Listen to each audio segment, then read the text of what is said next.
shirkadda Orange Worldwide oo ka shaqeysa deeqaha waxbarashada raadintooda iyo iibinta guryaha Turkiga ku yaala ayaa markii u horeysay xafiis ka furatay magaalada Jowhar ee caasimadda dowlad goboleedka Hirshabelle.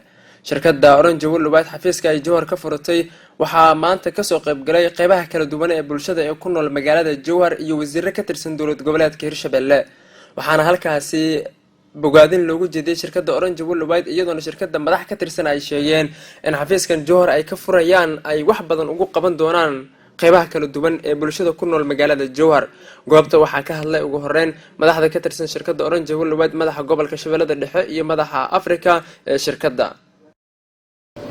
horto su'aalaha hadda la weydiiyay priority markii la dhaho in aan ka jawaabo waxaa ka muhiimsan gudoomiyaha company-ga Orange Worldwide company meesha fadhiyo inaan ku ixtiraamo aanan ka hor hadlin.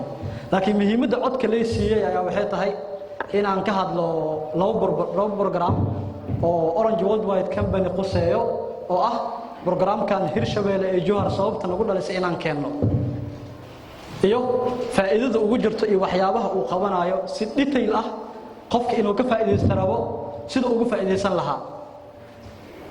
marka ugu horeyso waxaan ka bilaabaynaa horto wax walba waxa waaye qadar waaye oo xilliga aad qabanaysid way qoran tahay.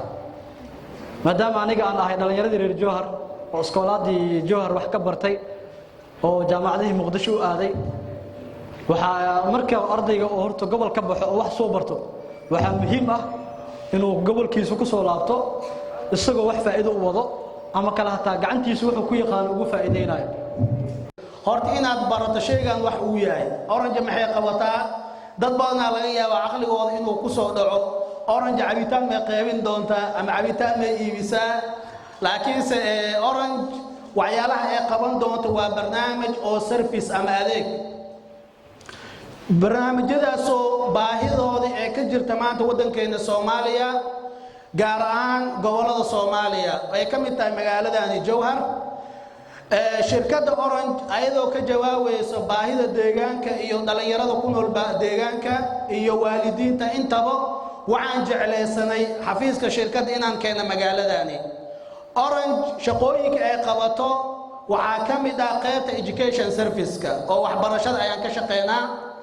ardada ayaan waxaan u keenaa fursado waxbarasho oo dalka dibadiisa gaar ahaan jaamacadaha ku yaala dalalkaasi Yurub.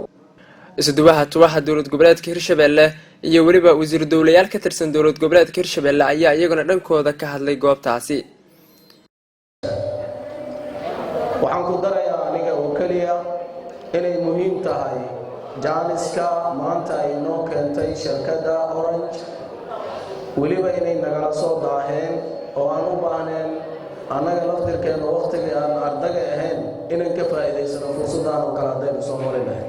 doodaas waxaan darar lahay tiimka u qaabilsan Jowhar shirkadda ka gaabiyeen in maxaa la yiraahdaa Jowhar laga daafuray markii hore second u noqoto. waxaa leeyahay doctorka Sikiriya aniga eedda saara sababtoo ah asaga meesha noo joogo.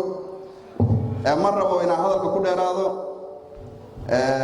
waxaan hadalkayga ku soo koobaa